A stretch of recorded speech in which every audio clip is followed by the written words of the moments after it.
مجھے بتاؤ تم میرے نبی کے ساتھ کیا کر رہے ہو؟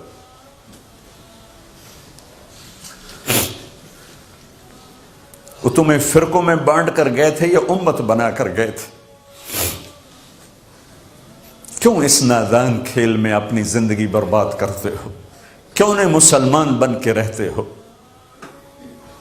اس امت میں اختلاف شروع سے ہے، ہمیشہ رہے گا، یہاں تک نہ جاؤ کہ ایک دوسرے پر کفر کے فتوے۔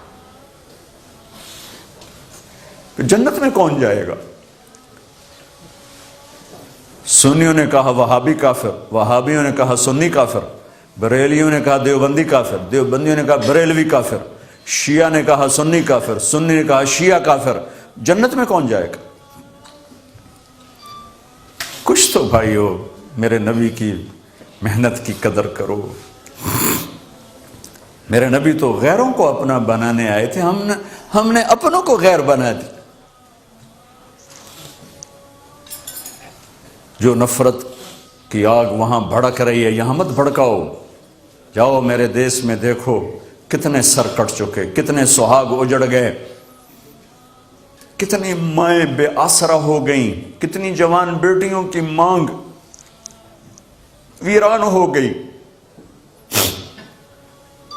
کیا اسی کا نام اسلام ہے؟ اسی کا نام عشق رسول ہے؟ اسے وہ دین کہتے ہیں؟ ایک دوسرے کی مسجدوں میں نہیں جاتے ہو، ایک دوسرے کے پیچھے نمازیں نہیں پڑھتے ہو، جنت کے ٹھیکیدار بن گئے ہو۔ ایک دفعہ آپ گھر سے باہر تشریف لائے تو صحابہ آپس میں مناظرہ کر رہے تھے، جیسے آج کل مناظرے سنی وہابی شیعہ، سنی بریلوی دیوبندی جو مناظرے چل رہے ہیں، صحابہ آپس میں مناظرے کر رہے ہیں۔ ایک کہتا قرآن یوں کہتا ہے، ایک نے کہا قرآن یوں کہتا ہے، تو آپ کے چہرے کا رنگ غصے سے سرخ ہو گیا۔ ہم نے کہا کیا میں اس لیے آیا ہوں کہ تم ایک دوسرے کے گریبان پکڑ لو اور تم ایک دوسرے کے گلے کاٹنے لگ جاؤ اور ایک دوسرے کو کافر ٹھہرانے لگ جاؤ؟ کیا میں اس لیے آیا ہوں؟ میرے نبی تو عبداللہ بن ابی کا جنازہ پڑھانے کھڑے ہو گئے تھے، جس کا کفر ابو جہل سے بھی بڑا ہے۔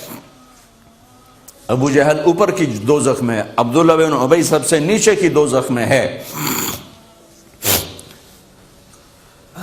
ان کے بیٹے آئے، یا رسول اللہ میرا باپ مر گیا ہے، اپنا کرتا دے دیں گے میں اس کو کفن دے دوں؟ ہم نے کہا لے لو۔ کرتا اتار کے دے دیا۔ آپ کہتے بدبخت منافق، دفع ہو جا، دے دیا۔ کہ یا رسول اللہ آپ جنازہ پڑھائیں گے؟ کہاں پڑھاؤں گا۔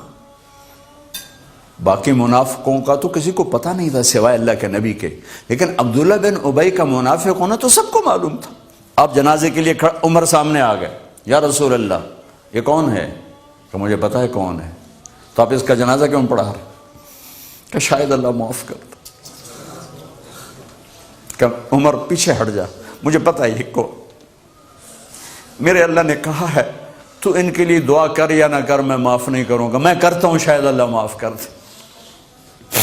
پھر فرمایا کہ میرے اللہ نے کہا اگر تو 70 دفعہ بھی ان کے لیے دعا کر تو میں معاف نہیں کروں گا۔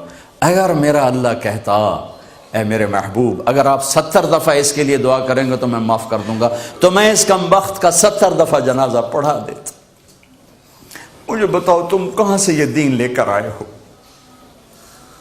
جس میں تم فرقوں میں بٹ گئے ہو، نفرتوں کی آگ تم نے لگا دی ہے؟ یہ کہاں سے اسلام آیا ہے؟ میں تمہیں اللہ اس کے رسول کا واسطہ دیتا ہوں، امت بن کے رہو، مسلم بن کے رہو، کوئی گنجائش نہیں، اپنے عقیدے پر پکے رہو، دوسرے کے لیے گنجائش رکھو۔